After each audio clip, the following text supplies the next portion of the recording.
김남우 교수님께서 담당해 주셨습니다. 큰 박수로 맞아주시기 바랍니다. 그리고 경기대학교 건축대학원 천의용 교수님을 패널로 모셨습니다. 그 옆으로는 앞서 주제 강연을 해주신 두 분 자리해 주셨습니다. 성정환 교수님께서는 오늘 바쁜 일정으로 먼저 자리를 비우셨습니다. 그러면 지금부터 진행은 숭실대학교의 김남효 교수님께서 진행해 주시겠습니다. 네, 반갑습니다. 저희가 한국박물관 국제학술 대회 가운데 우리 문화공간건축학회는 어떤 주제로 이번 대회를 할 것인가를 논의하는 중에 여러분도 아시다시피 올해는 그 여수 엑스포가 지금 진행되고 있는 해입니다. 그래서 여수 엑스포 관련된 내용을 좀 다뤄야겠다는 게 한 가지가 있었고 또 하나는 현 이명박 대통령의 그 역점 사업 중에 하나인 이 4대강 사업이 올해 거의 완료가 되고 또 그것과 관련된 전시관이 또 거의 완성되는 해입니다. 그래서 이 두 가지의 큰 행사가 이 박물관과 전시 디자인 회사들이 역점 사업을 했던 일들입니다. 그래서 그 결과를 우리가 학술대에서 다루는 것이 좀 필요하겠다고 하는 그 관점이 있었습니다. 그런데 그런 것을 다루는 데 있어서 과연 어떤 주제로 다룰 것인가에서 오늘 발표됐던 것처럼 이런 미디어의 융복합은 단순히 그런 미디어 관련된 아티스트나 그 디자이너들의 그 영역에서만 그친 것이 아니라 이것이 건축으로 확대가 되어서 오늘 발표된 그 박물관과 전시 디자인에 사용되고 있습니다. 그래서 그러한 주제를 가지고 저희가 그 논의를 했습니다. 그래서 이번 그 문화공간건축학회에서의 그 미디어 융복합과 박물관의 주제는 그러한 연유에서 나왔고요. 오늘 그 발표하실 발표자들과 저희 자장 패널 구성은 또 그런 관련된 분들로 모셨습니다. 저는 2008년도 9년도에 있었던 그 하이서울 페스티벌 겨울 비축제에 제가 연출 감독으로 참여했는데 그때 주된 것이 빛을 오늘 봤던 미디어를 어떻게 건축 공간에 연출될까 또 축제 현장에서 사람들이 경험할 수 있는 빛으로 끌어오는 것들에 대해서 참여를 했었습니다. 그리고 제 그 왼편에 앉아 계시는 그 천영 교수님은 또 2009년도에 여러분 잘 아시는 서울 디자인 올림픽의 총감독을 또 역임을 하셨고 그 외에도 미디어 관련된 건축과 관련된 일들에 많이 참여를 하고 계신 분이십니다. 그리고 오늘 발표하셨던 두 분, 우리 장승환 교수님은 4대강 관련돼서 전체적인 그 PM을 진행하고 계신데 이분 역할이 사실 굉장히 중요한 역할이었습니다. 미디어의 디자이너들의 아티스트들의 작품들이 건축화된 광장에서 어떻게 적용될 수 있는지 그런 중간 코디와 감독이 필요했는데 그 역할을 충실하게 수행을 하셨고요. 그리고 이 조명 관련돼서 그 조명 디자이너란 직함으로 알려줄 수 있는 분이 국내에 한 서너 명이 있으신데 그 중에 대표적인 분이 오늘 발표하신 고기영 소장님이십니다. 이 고기영 소장님도 여수 엑스포에 관련된 부분에서 직접 참여를 하셔서 하신 실적들이 있습니다. 그래서 그런 내용들이 오늘 내용 가운데서 다뤄졌다고 하겠습니다. 사실 이런 내용이 다뤄졌던 이유는 건축가들이 만들어낸 박물관이나 어떤 건축물이 과거의 것들은 이미 설치되고 콘텐츠가 다 완성된 상태의 것들을 담을 수 있는 건축물이었는데 지금은 미디어 아티스트의 그 작품들이 그곳에 어딘가에서 화면으로 구성이 돼야 되고 그 빈 공간 가운데서 연출이 돼야 되는데 건축가들이 이런 부분에 대해서 아직은 정보가 없습니다. 그리고 지적인 것을 담기에도 아직 부족한 면이 있습니다. 그래서 이런 분들에게 미디어는 이렇습니다. 그래서 이런 것들을 담으려면 이런 것들에 대한 것들을 좀 감안해 주십시오 하는 그런 면들이 한쪽 면에서는 있었습니다. 지금부터는 우리 천영 교수님이 오늘 먼저 발표하신 두 분께 몇 가지 질문 사항을 먼저 좀 드리고 답변을 듣고요. 그리고 또 앉아 계신 플로어에 계신 분들에게도 질의하시는 시간을 좀 드리겠습니다. 그래서 꼭 질문하실 내용 있으시면 준비하셨다가 잠시 후에 좀 거명하도록 하겠습니다. 그럼 마이크를 천영 교수님께 넘기겠습니다. 예, 감사합니다. 오늘 이렇게 초대해 주시고 패널로 들어갈 수 있어서 굉장히 영광스럽고요. 사실은 엑스포 고경 소장님이 전체 빛 MP 역할도 하시고 실제 작업도 하셨는데 그때 평가회에 제가 갔었고 엑스포 자문위원으로 관여했었습니다. 그리고 또 장순각 교수님하고는 또 지금 발표하신 물문화관 관련해서 제가 그 건축위원회 일원으로서 같이 참여하고 이 프로젝트가 조금 더 기존의 전시 방식으로 건물이 지어지고 나서 이렇게 나중에 이제 전시가 만들어지는 것보다는 건축과 전시가 함께 이루어지는 건축적 전시 뭐 이렇게 그런 공간이 되어야지만 실제로 어떤 의미가 좀 더 있을 것 같다 그런 생각으로 관여를 했었기 때문에 오늘 토론에 함께 참여하면서 얘기를 좀 하고 싶었습니다. 그래서 간략하게 이제 두 분한테 한 가지씩 좀 질문, 한두 가지 질문을 좀 드리도록 해보겠습니다. 오늘 발표를 잘 들었고요. 굉장히 먼저 고기현 교수님이 먼저 발표하셨으니까 말씀을 드리면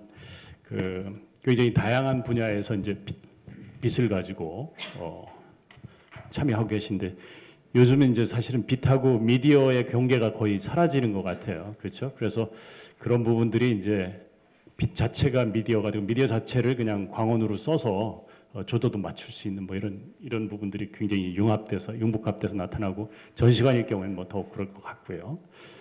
이제 그런데 사실은 실제로 아이디어가 굉장히 있지만 실현하고 나면 현실적인 한국 프로젝트를 하시면서 굉장히 많은 어려움을 경험하셨을 것 같아요. 특히 뭐 여수 엑스포 같은 거는 뭐 시간도 정해져 있는데 이게 저희도 관여하다 보면 의사결정을 주최 측이 다 할 수도 없잖아요. 너무 관여하는 사람들이 많으니까 기술자, 엔지니어 전문가가 할 수도 없고 그런 와중에 NP로서 역할을 하다 보면 굉장히 복잡하고 거의 인간성 다 버려야지만 작품이 나올 수도 있는 그러고도 잘못하면 욕만 먹고 이상한 사람으로 낙인 찍히는 뭐 이런 현실들을 경험하셨을 텐데 어땠는지 그리고 뭐 그런 부분에 대한 얘기 좀 듣고 싶고요. 그리고 사실은 이런 것들인데 너무나 빨리 변하고 그러다 보니까 조명으로 설치를 해놨지만 우리 지금 갤러리아 같은 거 지금 압구정동에 있는 것들이 물론 여전히 좋긴 하지만 그래도 움직이지 않고 그냥 디스크에 계속 액정 디스플레이만 하니까 언제까지 그게 유효한지가 잘 모르겠다 이거죠. 짧아지고 있고 그래서 그런 부분들이 끊임없이 새로운 걸로 변화를 좀 줘야 되는데 이게 딱딱해지고 유효해지지 않기 시작하는 부분들을 조명 디자이너로서 참여하면서 어떻게 해야 될지 그 두 가지에 대해서 먼저 말씀을 드리겠습니다. 사실 이제 올해로 디자인 작업이라는 것을 한 지가 거의 이제 한 20년이 돼갑니다. 그런데 뭐 예전에 비해서 지금은 분명히 굉장히 좋은 그런 환경 조건에 있다고 할 수는 있습니다만 어쩌면 천 교수님께서 질문 주신 두 가지가 서로 같은 그런 밑바닥으로 좀 내려가면 같은 질문이 아닌가라고 생각을 합니다. 어차피 오늘 저희 인터랙션에 대한 이야기를 했는데 발주처와 디자이너와 발주처의 어떤 인터랙티브한 소통이 없으면 절대로 두 가지가 같이 이렇게 올라갈 수 없지 않는가 그렇게 생각을 합니다.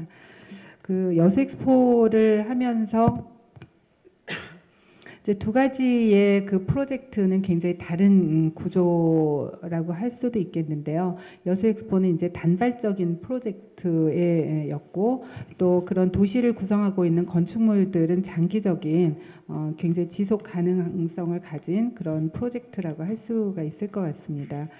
여수 엑스포 같은 경우는 두 가지 예를 들면 굉장히 어트랙티브 해야지 된다라는 요소 하나와 또 한 가지는 최소의 비용으로 왜냐하면은 3개월 후에는 없어지는 그런 프로젝트이기 때문에 굉장히 현실적이고 또는 저렴한 비용으로 효과를 내야 한다라는 굉장히 어려운 그런 프로젝트임에는 분명합니다. 이제 그럴 경우에는 사실은 디자인 컨셉이 굉장히 중요하고 주어진 시간 내에 예산을 효율적으로 쓸 수 있는 그런 모두하고의 커뮤니케이션이 굉장히 중요함에도 불구하고 이번 엑스포를 하면서 그런 부분에 대한 어려움을 굉장히 많이 느꼈고 그런 것을 저희 디자이너들이 좀 더 노력을 해야 되지 않을까 뿐만이 아니라 그것을 이해를 해주는 발주처의 노력도 함께 좀 공유되어야 되지 않을까 그런 생각을 정말 절실하게 했습니다. 처음에 천 교수님께서 저희를 뽑아 주신 덕에 저희가 불행인지 다행인지 여수 엑스포의 총괄 디자인을 하게 되었는데요.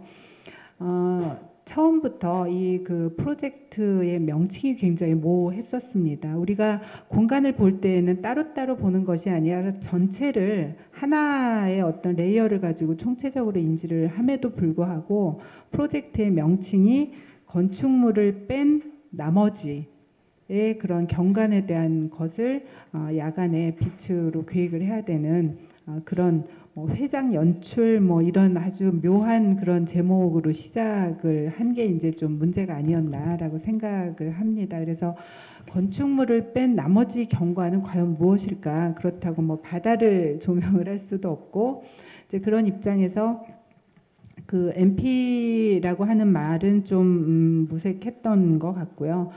그런 발주처의 총괄적인 생각이 다소 좀 무리가 있지 않았나 그런 생각을 합니다. 그래서 저희가 했던 이제 워크스콥이 건축물을 뺀 나머지 전체에 대한 야간 경관 플러스 이제 그렇게 이제 워크스콥은 기본적으로 되어 있지만 그것뿐만이 아니라 이제 건축물에 대한 것도 몇 가지를 하게 되었었거든요. 그래서 비고라든지 주제관이라든지 그다음에 기업관이라든지 이제 이런 좀 메인이 되는 건축물들을 작업을 진행을 하면서 그러한 것들이 저희가 하지 않았던 부분들까지도 좀 통합적인 관리가 되어져야 됨에도 불구하고 그런 것들이 균형을 이루지 못했던 그런 아쉬움은 분명히 있었습니다. 그래서 엑스포를 진행을 하면서 그러한 것들에 대한 부분들을 이게 하나의 어떤 전시 회장이라고 한다면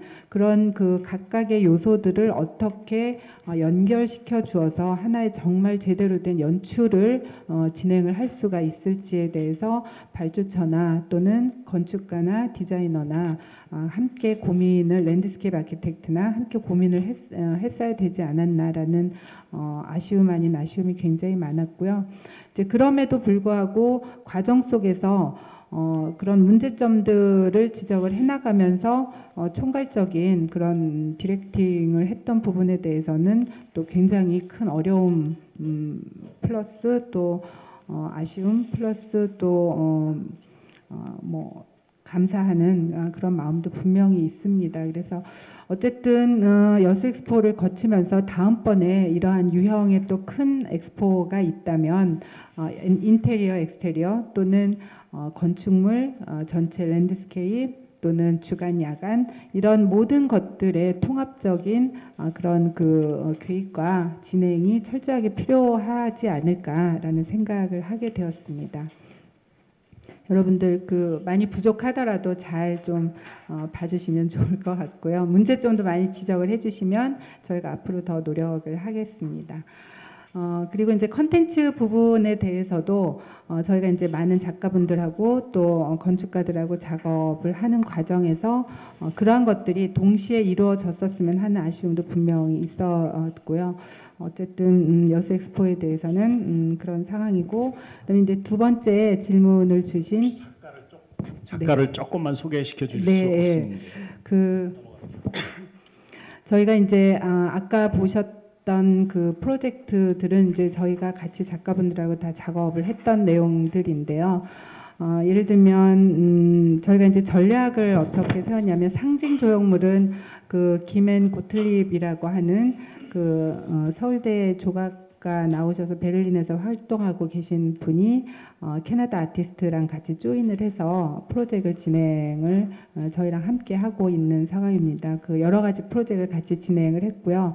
전체적인 디렉팅은 이제 저희가 했습니다. 그래서 앞서서의 광양 미디어 파사드나 이런 것들도 라이팅 디자이너가 전체 환경적 측면에서 또는 건축물의 그런 어떤 조형성, 공간의 어떤 분석 이런 것들을 통해서 전체적인 컨셉을 설정을 하고 거기에 이제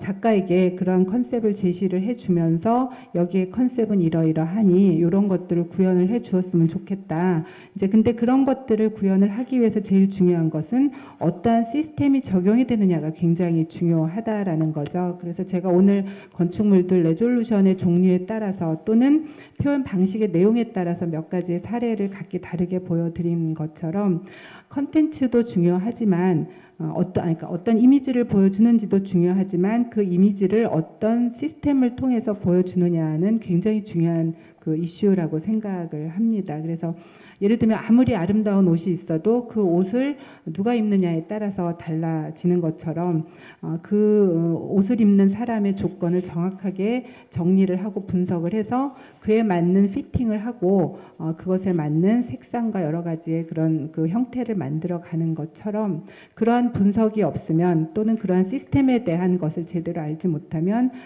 그 제대로 된 그런 모습을 보여주기가 힘들다라는 생각이 들고요.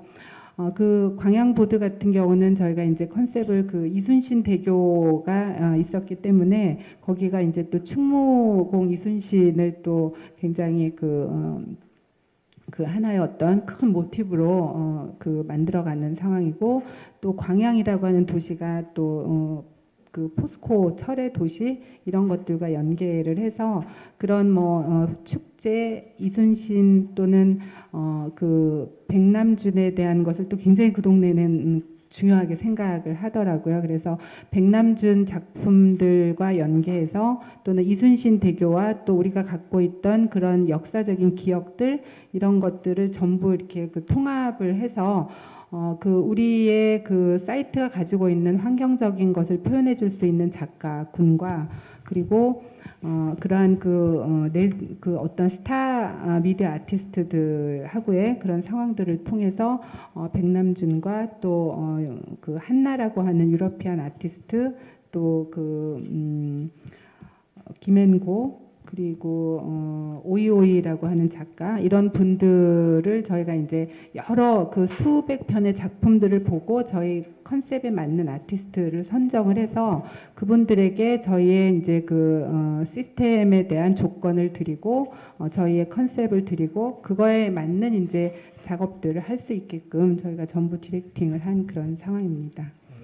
지금 뭐 고 교수님도 금방 말씀하셨지만 이제 MP보다는 디렉터라는 표현을 좋아하시는 것 같아요. 디렉팅을 하셨다라고 말씀을 하시는 것 같고 그러면 사실은 디렉터가 또는 큐레이터인지 아니면 코디네이터인지 아니면 MP인지 기획자인지 뭐 디자인하는 사람들이 그런 쪽으로 바뀌는 거예요. 그냥 단순히 형태를 번역하는 수준에서 시스템을 만들고 오가나이즈 해야 되고 또 한편으로는 그거에 비해서 실체는 또 없는 거예요. 엔지니어들이 다 가지고 있고 아티스트들이 다 가지고 있는데 누구를 콜렉트 하냐라는 어떤 초대하냐 커미셔너의 역할이 되는 거예요. 사실 자기가 뭐 이렇게 실질적으로 어떤 아이디어를 실질적으로 기획하기보단 웹 서칭을 해서 좋은 작가가 있든지 아니면 어떤 경험이 있던 좋은 작가를 들여옴으로써 이제 건물이 좀 더 디자인이 좀 더 살아날 수 있도록 전시가 살아날 수 있도록 만드는 거란 말이죠.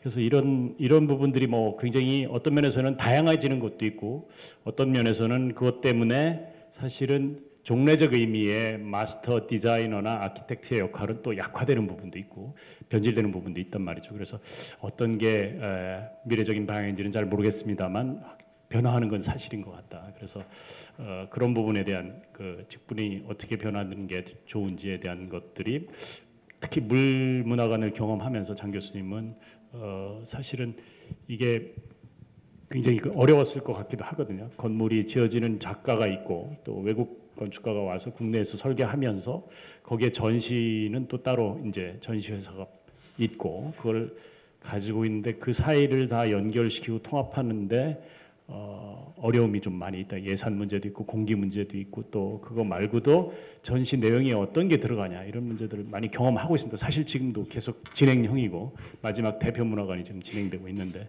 물론 앞에 진행했던 뭐 현상으로 턴키로 만들어졌던 4개 문화관은 그나마 좀 양호한 편이었지만 그래서 그런 부분에 대한 것들을 어떤 식으로든 이 대표 문화관을 하면서는 좀 더 건축연에서 노력을 해서 그 원래 건축가의 아이디어를 좀 지킬 수 있도록 많이 했었는데 실제로 이게 이제 그 우리나라 현실에서는 잘 어려움이 많았던 것 같아요. 그래서 그런 얘기들을 좀 해주시고 과연 이번에 하면서 느꼈던 가장 중요한 부분이 뭔지 이런 부분들을 좀 말씀해 주시면 좋겠습니다. 그 SOC 사업이라는 거 자체가 사실은 그 어떻게 보면 디자인하고는 상당히 좀 거리가 먼 걸로 사람들한테는 인식이 돼 있고, 그곳에서 디자인에 대한 큰 기대를 안 하는 것도 사실입니다. 근데 이번에 이제 그 이유가 어떻게 됐든 그 PM을 맡게 돼서 이제 저도 처음으로 이제 이런 그 SOC 사업에 관한 그런 그 전시 PM이라든지 또 지금 대표 문화관은 진행 중인데 코디네이팅 역할을 하고 있는데, 저는 어쨌든 그 PM 역할을 하면서 제가 생각했던 가장 중요한 거는 사람들이 좀 오는 곳을 만들고 싶었어요. 그것이 어찌됐든 동원이 됐던 아니면 뭐 어떤 그 주제를 가진 홍보관이라고 하더라도, 홍보관이든 그게 문화관이건, 사실 이제 문화관으로 바뀌게 된 데는 여러 가지 이제 그런 토의 끝에 기념관이나 홍보관보다는 문화관 형식으로 이제 이거를 발전시키기로 했었고요. 그런데 이제 어쨌든 문화관이라면 사람들이 와서 좀 제대로 된 문화를 즐기고 가거나 또 쉬고 가거나 또 재미를 느끼고 가거나 그렇게 돼야 된다는 그 하나의 어떤 그 주제만이 저한테는 굉장히 중요했던 것 같아요. 그래서 어떻게 보면 이런 어떤 국책사업 같은 부분에 대한 이야기도 하지만 그 안에서 어떻게 재미를 드릴 수 있을까가 저한테 굉장히 중요한 주제였고요. 그게 이제 사실은 지금 청 교수님 말씀하신 것처럼 쉽지는 않았습니다. 왜냐하면 그 바라보는 시각도 다르신 분들도 있고 또 뭐 여러 가지 이제 사실은 그런 어떤 방향성적인 부분에서 저는 디자인에 관한 얘기를 하러 왔는데 다른 어떤 토의가 되는 경우도 있고 또 오해하시는 경우도 있고, 그런데 제가 제일 중요하게 생각했던 부분은 어쨌든 지어놓고 또 사람들이 안 오는 곳을 만들면 안 되겠다라는 그런 부분이었습니다. 그래서 사실은 그곳에 지금 이제 여기 이제 자전거 동호회 분들이 계시나 알겠지만 굉장히 많이 오세요. 자전거 타고도 많이 오시고 아직은 좀 다 개방이 안 된 상태긴 한데, 근데 그분들이 와서 좀 지루한 얘기는 좀 들려주고 싶지 않았어요. 재밌는 얘기로 좀 가뜩이나 이런 거에 대한 호불호가 있는 그런 지금 상황에서 그런 걸 좀 약간은 잊고 그런 어떤 그냥 순수하게 물이라는 것 그리고 순수하게 강이라는 것만 그냥 보고 가셨으면 좋겠다.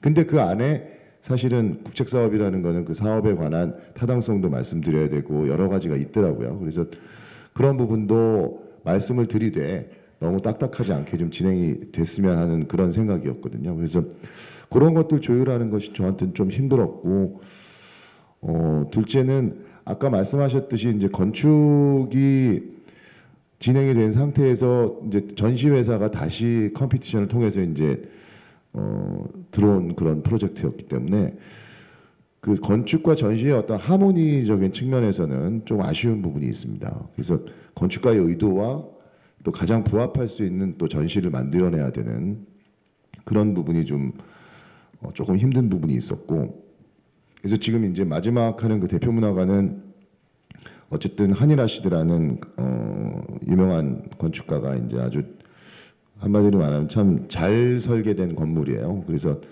그 건물이 아까 우리 청 교수님도 말씀하셨지만 건축과 전시가 분리되지 않은 건축을 통한 전시, 전시를 통한 건축, 그것의 어떤 우리나라의 그 문화관적인 측면에서는 그렇게 크지는 않습니다. 규모가 크지는 않지만 좀 새로운 어떤 방향성을 좀 모색할 수 있는 그런 방향으로 지금 그 계획을 하고 있고요.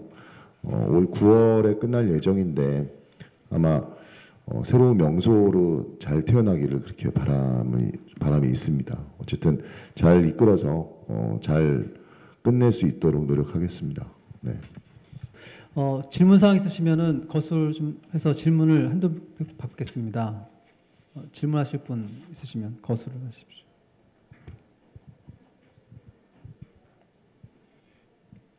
네. 안녕하십니까. 한성대학교 대학원의 김소라라고 하는데요. 지금 물정시관을 장순 같은 분께 질문 드리겠는데 전시관을 기획을 하시면서 아까 그 선 교수님께서도 질문을 하셨던 상황인 것 같은데 우리가 지속 가능성에 대한 생각을 해보지 않을 수가 없는데 그 지속 가능하도록 하는 그런 요소들은 어떤 거를 염두에 두시고 설계를 PM을 하셨는지 궁금하고요. 그리고 제가 느낀 느낌으로는 너무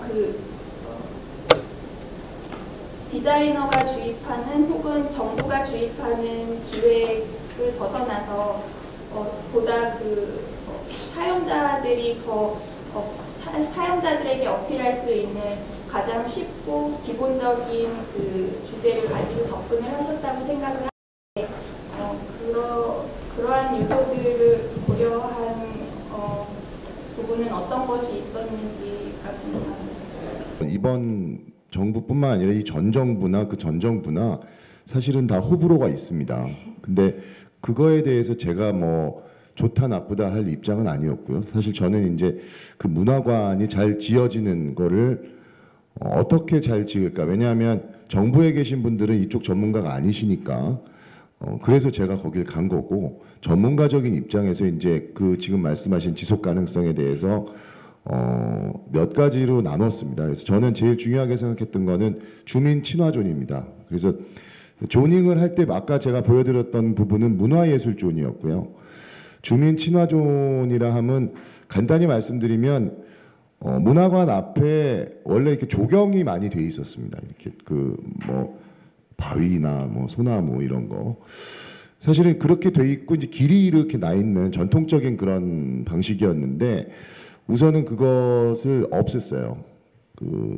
계획은 돼 있었는데 그래서 그냥 거기를 비워뒀습니다. 잔디를 깔고 비워두고 그곳에 이제 뭐 어떤 이런저런 행사가 일어났으면 좋겠다라는 생각을 했습니다. 그래서 강변이니까 강변 뭐 작은 콘서트라든지 아니면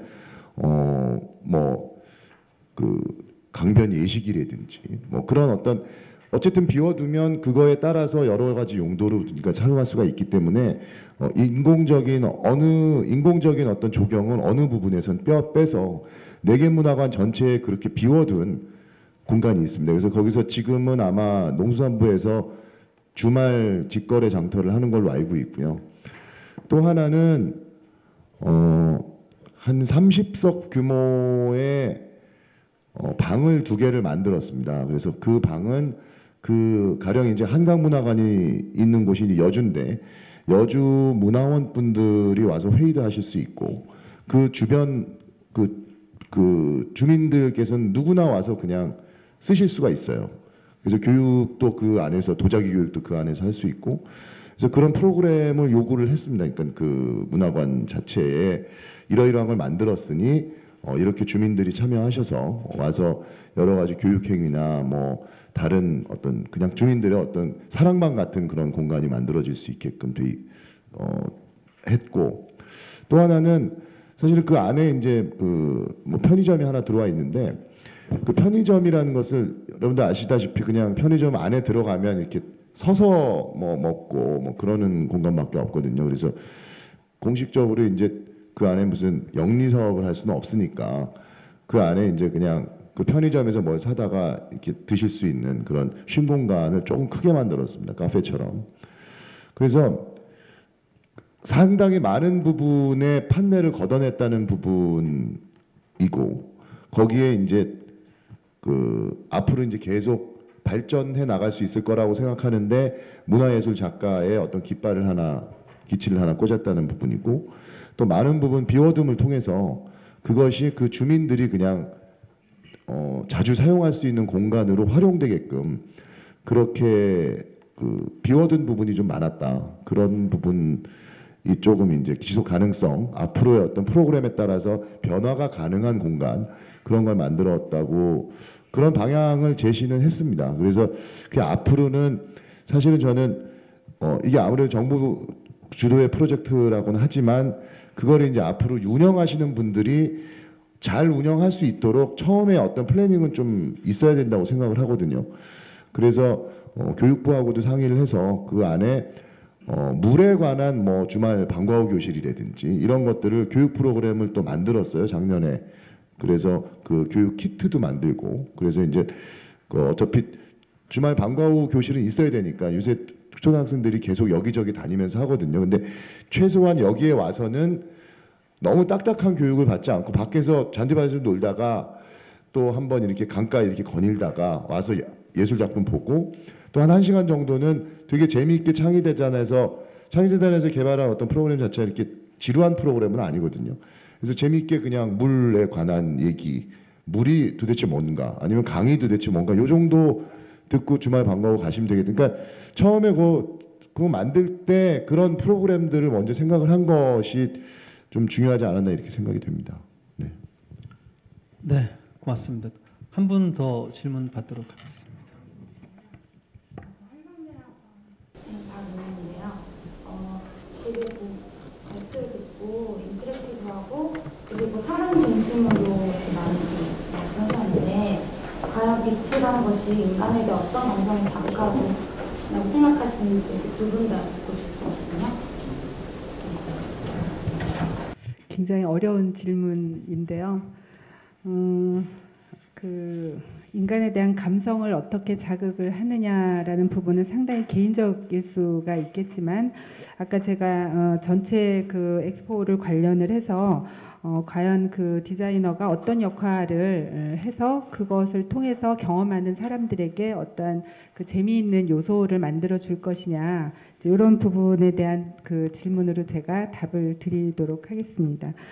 그 기본적으로 그 빛이라고 하는 재료를 통해서 제일 중요한 것은 그 공간 전체를, 뭐 예를 들면 엑스포장 전체를 어떤 그 컨셉으로 어떻게 디자인할 것이냐, 주간 대비 야간이라고 하는 것을 일단 고민을 해야지 될 것 같고요. 그렇다면 주간에 보여지는 경관들을 분석을 하고 또 그 각각의 건축물들의 특징들을 분석을 해서 그러한 것이 주간에는 전체를 다 볼 수가 있는데 야간에는 빛이 없으면 아주 어두운 상태에서 야간의 관람객들이 어떠한 느낌을, 마치 예를 들면 그 깊은 바다에 있는 듯한 느낌을 느낄 수 있는 그런 상황이었으면 좋겠다라는 이제 컨셉을 갖고 시작을 했었고, 그 상황에서 엑스포장을 구성하는 다양한 건축물들, 뭐 저희가 한 것도 있고 안 한 것도 있고 그렇기는 하지만 결국은 그 각각의 그 요소들이 그 말하자면 심해 속에서의 어떤 그 요소로 존재할 것인가에 대한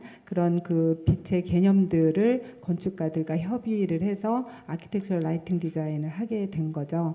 이제 그러한 속에서 거기에 들어간 또 다양한 뭐 그 구조물들도 있고 또 그 시설물들도 있고 또 그 각각의 건축물들에 가지고 있는 또 어떤 그 미디어 아트적인 그런 요소들도 있는데, 그런 것들을 건축 조명과 또 시설물 조명과 그 다음에 그 미디어 아트들을 통해서 심해 속에 있는 느낌들을 관람객들이 어떻게 느끼고 그 즐거운 모습으로 재미있게 경험을 할 것이냐에 대한 것을 이제 총체적으로 놓고 계획하고 디자인하고 시스템 구축하고 또 작가들과 협업을 통해서 미디어 아트를 만들어 나가고 이제 이런 것들을 한 거죠. 그래서 그 감성이라고 하는 것은 개개인에 따라 틀리겠지만 똑같은 밝기를 놓고도 어떤 분은 어둡다고 그러고 어떤 분은 환하다 하고 이제 이야기를 하는 입장에서 각각의 스토리들을 경험할 수 있는 공간의 다양성을 좀 자연스럽게 만들어주는 것이 라이팅 디자이너의 역할이 아닌가, 그렇게 생각을 하면서 작업을 했습니다.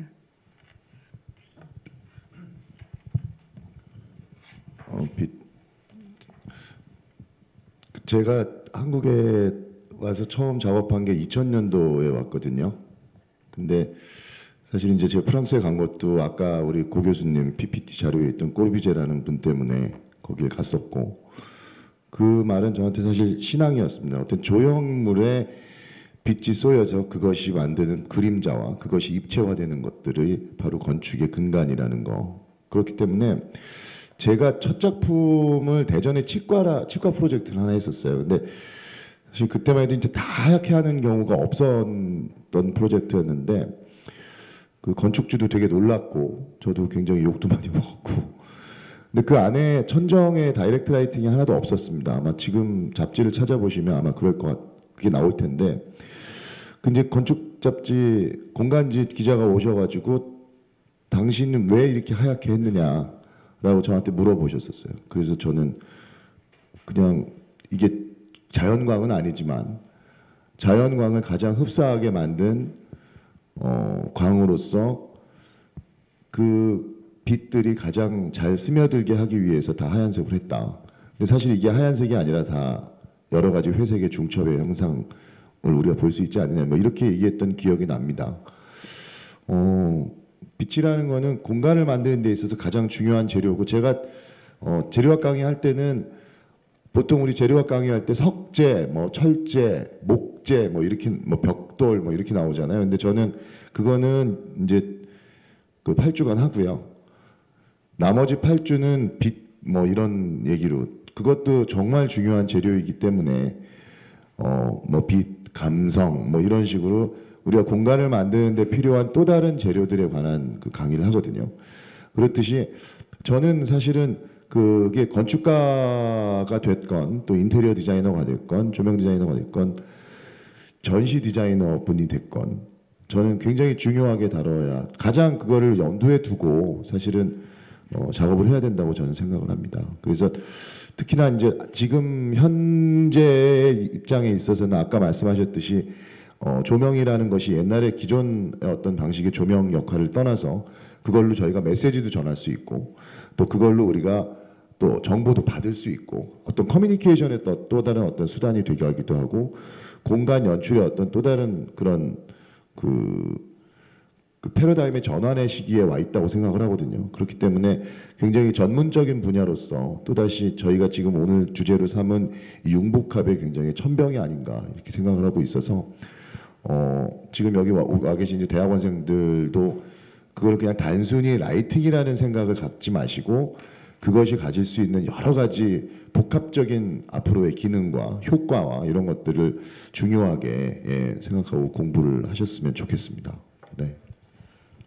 네, 미스 반드로나 르코르비자나 프랑크 라이트 이런 사람들이 건축물에서 자연의 빛을 그 건축물 안에서 연출하는 과정에서 그 한 것이 뭐 처음입니다. 그런 부분들이. 그리고 그 다음에 오늘 소개된 거에서 빛 자체로 연출하는 아티스트는 뭐 제임스 터너 같은 인물이 빛에 가던 것들 보고 감성적인 측면을 자기 작품으로 만들어낸 그런 사례들이 있었어요. 근데 빛 자체가 감성적으로 주는 영향은 예를 들면은 그 일본의 한 도시에서 그 도시에 범죄가 굉장히 많이 발생하는 거예요. 그래서 그거를 범죄를 막는 방법이 무엇일까 해서 여러 가지 논의를 하다가 빛 전문가가 빛의 감성적 측면 중에 하나가 그 파란색, 우리가 보면 그 귀신 나올 때 쓰는 색깔이 있어요. 전설의 고향에서 나오는 그 푸른 색깔. 그 색깔이 그 감성적 측면에서 사람을 차분하게 하는 좀 영향이 있다는 거를 한번 발휘를 했어요. 그래서 실험 삼아 한번 골목길을 그렇게 한 겁니다. 그래서 우리가 볼 때는 그게 다 전설의 고향 장면 같은 그런 연출 장면이 된 건데 실제로 범죄율이 급감했어요. 그쪽 지역에서. 네. 그래서 지금도 많은 연구소에서 지금 연구하는 거는 어떤 색깔의 빛, 파장이 어떤 파장을 비웠을 때 사람들이 어떤 모습의 심리를 보용을 보여줄까에 대해서 그런 과제들의 연구가 현재 진행 중이고 이미 또 상당수가 나왔습니다. 나와서 여러분들이 본 제품 중에 이런 거 있습니다. 탁상등인데 탁상등에 그 빛을 주는데 내가 수학 공부할 때 쓰는 빛이 있어요. 또 영어 공부할 때 쓰는 빛이 있어요. 그 빛 파장을 받으면 그 상대적으로 수리적인 능력에 좀 도움을 줄 수 있다. 심리적 영향인데 그런 것들에 대한 연구가 이미 나와 있어서 그게 한 가지 그렇게 해서 가는 부분이 있고 또 하나는 예를 들면 식물이나 동물에 영향을 주는 것인데 식물에 어떤 파장을 줬을 때 정말 잘 자라나요. 그래서 서울시청 역사에도 보시면 지하 공간인데 거기에 조명만 넣어주고 거기에 야채를 지금 키우고 있습니다. 좀 자라나고 있어요. 그런 것들에 대한 연구들이 지금 그 상당수가 되어 있습니다. 예, 그런 부분이고요. 그리고 오늘 소개된 거에서 잘 여러분들 전달 안 됐던 부분이 있어서 제가 말씀을 드리면 그리고 이 미디어가 왜 조명 부분에서 이렇게 영향을 주냐면 원래 조명은 여러분 아시다시피 형광등이나 이런 백열등 그런 조명들이 주된 색깔이었거든요. 근데 LED가 나오면서 좀 판도가 바뀌었는데 LED는 우리가 볼 때는 조명인데 이게 반도체가 들어가 있어요. 이거 전자제품이에요 거의.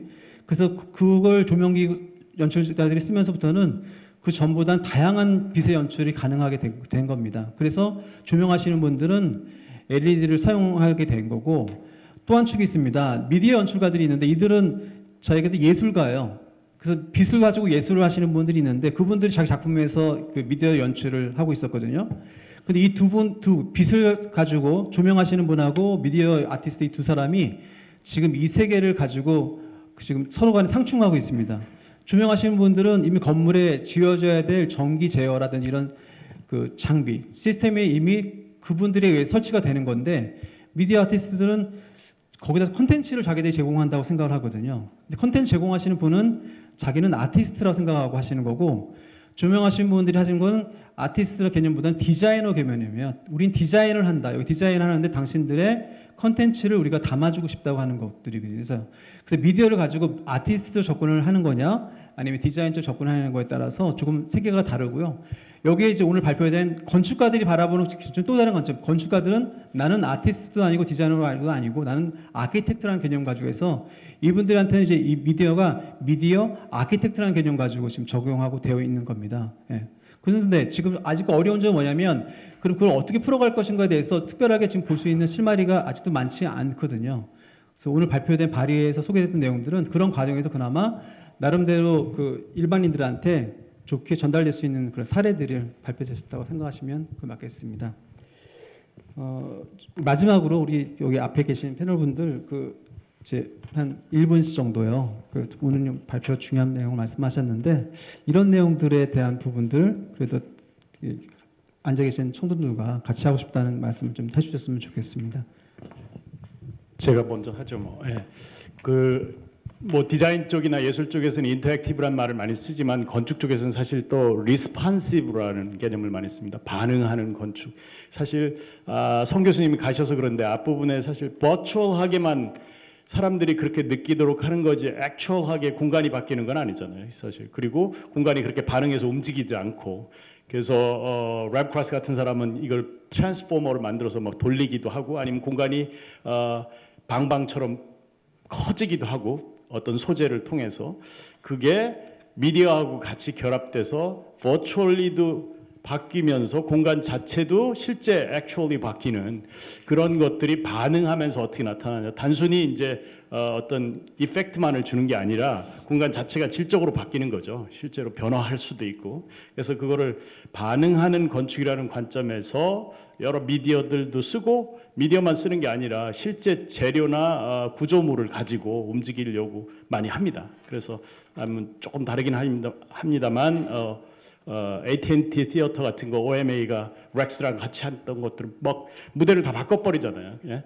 프라다 트랜스포머가 한 단계 더 진전해서 그래서 아무튼 이런 반응하면서 공간과 건축이 단순히 미디어 파사드나 인벨롭이 아니라 제가 지금 뭐 직영부랑 하는 과제는 그게 디스플레이하는 패널이 아니라 스킨이 실제로 살아 움직였으면 좋겠다는 거죠. 건물이 다 움직이긴 힘들다면 표면은 사실 옷처럼 움직이고 거기에 디폼된 왜곡된 영상들이 맺힐 수도 있고 그 외상이 움직일 수도 있고 공간 자체가 또 확장하거나 줄어들 수 있는 그런 가능성들을 고민하고 있습니다. 사실 이 주도권은 건축가가 질 것도 아니고 디자이너가 질 것도 아니고 또 아티스트가 질 것도 아니고 우리 모두가 사실은 더 새로운 생각을 가지고 실천하면 그 사람들이 주인이 되는 겁니다. 어떤 영역의 사람이 주인이라는 생각지는 않고요. 누가 더 주도권을 갖는 것도 아닌 것 같습니다. 아무튼 오늘 나왔던 그 개념 중에 앞부분에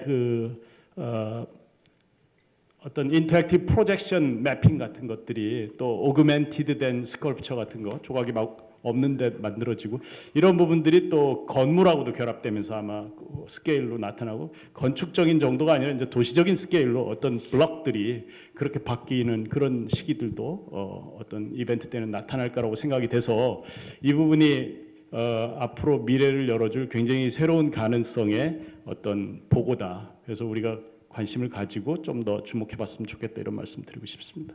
네. 그 디자인을 하다 보면 그런 이야기로 서로 공방을 많이 하는데 예를 들면 건축가가 라이팅 디자이너에게 어떻게 했으면 좋겠느냐라는 질문을 하시는 경우가 굉장히 많아요. 예전에는 건축이 다 레이아웃해서 인테리어가 다 레이아웃해서 그냥 등기구 스펙만 정해다오 이렇게 얘기를 하는데 이제 거꾸로의 상황이 된 거죠.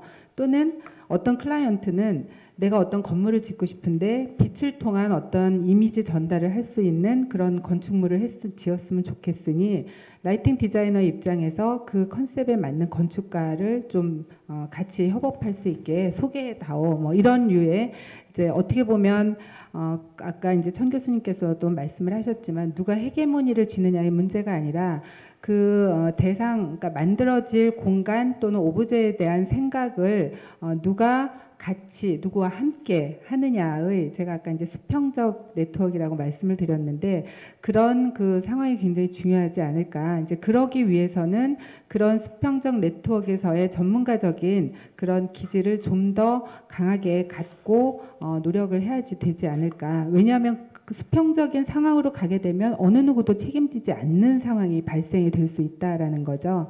그래서 책임질 수 있는 그런 디자이너가 되기 위해서는 그 여러 가지 다양한 분야들에 대해서 우리가 협업을 하기 위한 다양한 생각들을 해야 되지만 각자의 상황에서 혹은 그 프로젝트에서 과연 이게 실내에서 있었던 프로젝트가 바깥으로 나오면서 책임질 수 없는 상황이 발생될 때 디자이너가 책임을 져야 되고 또는 그 건축이 아무리 디자인을 잘해도 시공이 안 됐을 때 그것에 대한 책임은 누가 져야 되고 그래서 결국은 저희가 디자인을 하면서 그 디자이너의 이름 뭐 또는 건축가의 이름 또는 미디어 아티스트의 이름 이런 그 이름을 걸고 책임질 수 있는 그런 디자이너가 가기 위해서는 좀 전에 장순각 교수님 말씀하셨던 것처럼 인터디스플리너리한 접근을 특히 라이팅 측면에서는 더 강하게 가야 되지 않을까 그런 생각을 합니다. 감사합니다.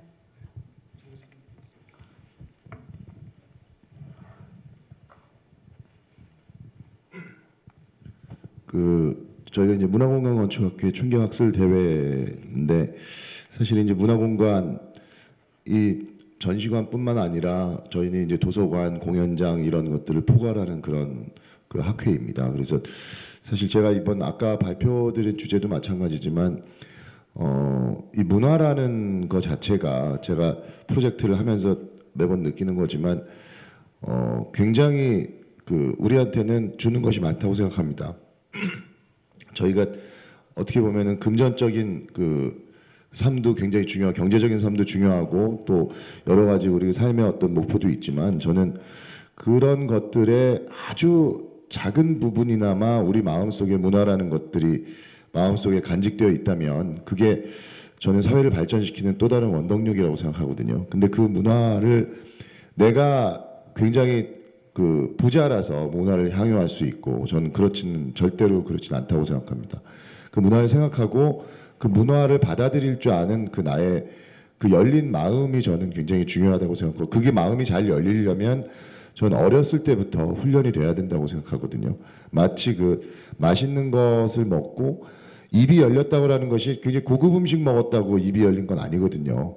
정말 태국의 어떤 이상한 향신료라도 먹고 그 나라의 어떤 음식 문화를 내가 향유할 수 있다면 저는 그게 입이 열렸다고 생각하듯이 문화에 대한 마음을 지금 여기 오신 학생들이나 이런 분들이 조금이라도 열어주신다면 그것이 사회를 발전시키고 우리나라 문화 그리고 우리나라 건축 또 우리나라의 여러 분야를 한 단계 국격을 업그레이드 시키는 그런 원동력이라고 생각합니다. 그래서 어릴 때부터 학생 때부터 조그마한 작품이라도 꼭 좀 찾아가서 보시고 아까 말씀하신 뭐 제임스 터렐이라든지 이런 정말 그 빛을 보려면 정말 빛이 좋은 곳에 가서 보고 그걸 느끼고 와 이런 것이 있구나 하는 그런 것도 또 머릿속에 있으면서 머리가 또 마음이 문화를 받아들인다고 생각합니다. 그래서 열심히 찾아다니시고 열심히 느끼고 향유하시기 바랍니다. 감사합니다.